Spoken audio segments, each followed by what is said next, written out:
नमस्कार दोस्तों, हमारे चैनल के अंदर आपका स्वागत है। दोस्तों, अगर आप भी माँ दुर्गा के अनन्य भक्त हैं तो कमेंट के अंदर जय माँ दुर्गा जरूर लिखें ताकि माता रानी के सच्चे दरबार में आपकी हाजिरी लग जाए। दोस्तों, आज हम आपको बताने वाले हैं नवरात्रि, और नवरात्रि के दौरान दोस्तों सात्विकता का बहुत ज़्यादा ध्यान रखा जाता है। साथ ही साथ दोस्तों माँ दुर्गा की सेवा की जाती है, माँ दुर्गा के निमित्त उपाय किए जाते हैं ताकि माता रानी हमसे प्रसन्न हो और हमारे घर के अंदर खुशियों का भंडार भरे। इस हेतु कई प्रकार के कार्य किए जाते हैं।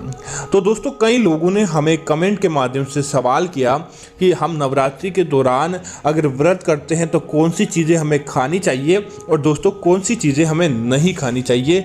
कृपया इस बारे में हमें जानकारी दें। तो दोस्तों, बात करते हैं कि अगर आप नवरात्रि के दौरान इन चीज़ों को खाते हैं तो दोस्तों माता रानी की इतनी मेहरबानी और माता रानी की इतनी कृपा आपके घर के ऊपर बरसती है कि आप दिन दुगनी रात चौगुनी गति से व्रती करते हैं। दोस्तों, नवरात्रि के दिनों के दौरान आप अपने घर के अंदर प्रत्येक 9 दिन कुछ मीठा आपको जरूर बनाना चाहिए। जैसे कि आप हलवा बनाएं, आप खीर बनाएं, आप मीठी कोई भी प्रकार का जो मीठा पदार्थ की सामग्री है, जो मिठाई है, वह बनाएं। और जितना दोस्तों ज़्यादा हो सके आप बाजार से लाने की बजाय अपने घर की अन्नपूर्णा देवी का वास अर्थात अपने घर की रसोई में ही आप कुछ मीठा बनाते हैं तो दोस्तों आपके घर परिवार के ऊपर माता रानी की कृपा रहती है और माता रानी की सकारात्मकता आपके ऊपर देखने को मिलती है। इसी तरह दोस्तों नवरात्रि के दौरान आप अपने घर के अंदर पीली मिठाई जरूर लेकर आएं, और पीली मिठाई लाने के बाद आप माता रानी के चरणों में आप इन दिनों में से किसी भी एक दिन आप जरूर अर्पित करें। दोस्तों, माना जाता है कि नवरात्रि के दौरान अगर आपने माता रानी को पीली मिठाई अर्पित कर दी तो आपके परिवार के अंदर मांगलिक कार्य बनते हैं और पारिवारिक सुखों की प्राप्ति होती है। और साथ ही साथ अगर किसी प्रकार का कोई मांगलिक कार्यों के अंदर या पति पत्नी आदि के अंदर किसी प्रकार का कोई विवाद होता है तो वह भी समाप्त हो जाता है। दोस्तों, आप अपने घर के अंदर नवरात्रि के अंतिम दिनों के दौरान आप अपने घर के अंदर आप भोजन जरूर बनाएं। आप या तो अच्छा या सादा भोजन भी जरूर बनाएं जिसके अंदर कम से कम 2 सब्जी, आप पूड़ी, हलवा, मीठा आदि बनाने के बाद वह थाली माता रानी को, और माता रानी के अगर आपके आसपास कोई मंदिर है तो वहां पर आपको वह थाली मंदिर के अंदर चढ़ानी चाहिए। और उसके बाद आप छोटी छोटी कन्याओं और छोटे बालकों को आप अपने घर भोजन के लिए आमंत्रित करें, और उसके बाद दोस्तों वह प्रसाद आप उनको चढ़ाने के बाद आप स्वयं भी ग्रहण करेंगे। और दोस्तों उस प्रसाद के अंदर इतनी दिव्य शक्ति होती है कि कोई भी आपका बाल बांका नहीं कर पाएगा और आपके घर के ऊपर सदैव माता रानी की सकारात्मकता बनी रहती है। तो दोस्तों कुछ ऐसी चीजें होती है जिनको नवरात्रों के दौरान खाने की मनाही की जाती है।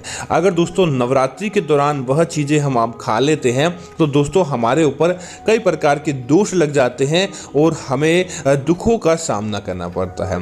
तो दोस्तों बात करते हैं उन चीज़ों के बारे में। दोस्तों सबसे पहले तो यह नवरात्रि दोस्तों सात्विकता का दिन होते हैं। तो नवरात्रि के दौरान दोस्तों जितना ज़्यादा हो सके आप लहसुन और प्याज का सेवन नहीं करें, क्योंकि दोस्तों इनको खाने के बाद शरीर के अंदर तामसिकता जागृत होती है और तामसिकता भक्ति पर्व के दौरान आपके काम की नहीं होती। तो नवरात्रि के दौरान जितना ज़्यादा हो सके आपको लहसुन और प्याज का सेवन नहीं करना चाहिए।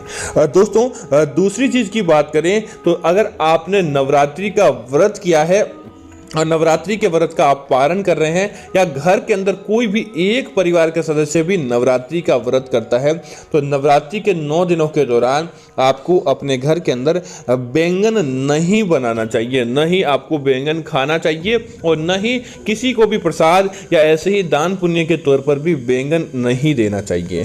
क्योंकि दोस्तों अगर आपने इस प्रकार की चीज़ किसी को दी तो समझ लीजिए कि आपके घर के अंदर अपने आप ही दरिद्रता आ जाती है और देखते ही देखते दोस्तों आपके घर से धन लाभ कोसों दूर चला जाता है। तो इस बात का आपको जरूर ध्यान रखना चाहिए।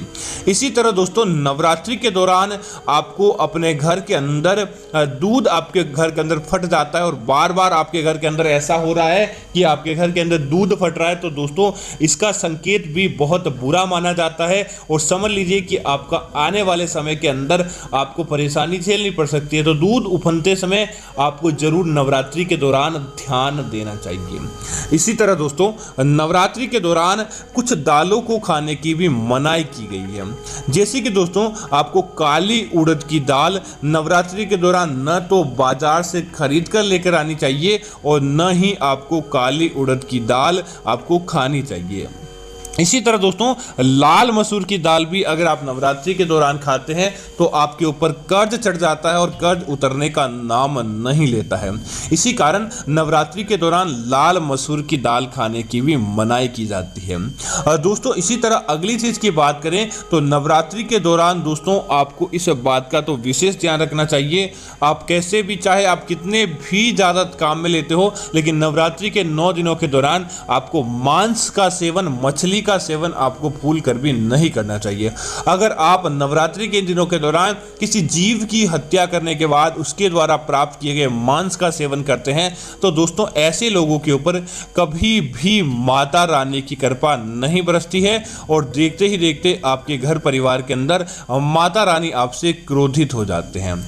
इसी तरह दोस्तों अगली चीज की बात करें तो नवरात्रों के दौरान आपको इस बात का भी ध्यान रखना चाहिए, कोई अनजान व्यक्ति आपको कोई बाहर से आकर कुछ खाने के लिए देता है जिसको आप जानते नहीं हो तो उससे किसी भी प्रकार की आपको भोजन सामग्री स्वीकार नहीं करनी चाहिए और न ही आपको खाना चाहिए।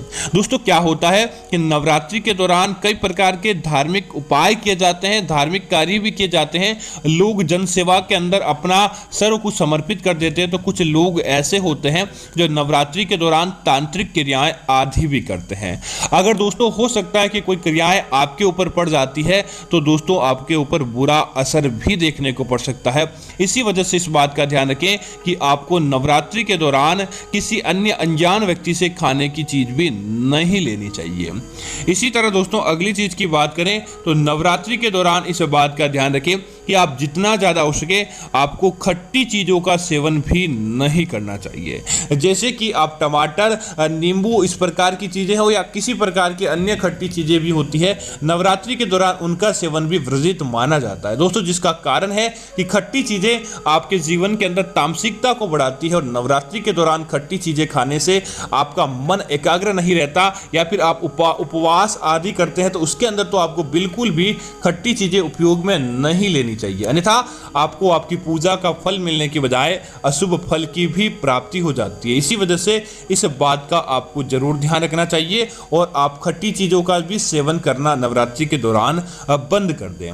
इसी तरह दोस्तों नवरात्रि की संध्या काल के समय आपको बहुत, जैसे कि सुबह का समय अलग होता है और शाम के समय आपको बहुत सादे भोजन का सेवन करना चाहिए, जिससे आपका मन ब्रह्मचर्य और आपका मन सात्विकता की तरफ होता है और आपको आपके मन के अंदर आपके किसी प्रकार के नकारात्मक विचार नहीं आते और देखते ही देखते माता रानी की असीम कृपा आपके घर और आपके परिवार पर देखने को मिल जाती है। तो दोस्तों उम्मीद करता हूं कि यह जानकारी आपको अच्छी लगी होगी। इस प्रकार की अन्य जानकारी देखने के लिए आप हमारे चैनल को सब्सक्राइब करें और साथ ही साथ वीडियो को लाइक और शेयर करना ना भूलें ताकि ऐसी जानकारियां आपको मिलती रहेगी। धन्यवाद मित्रों, जय श्री राम मित्रों।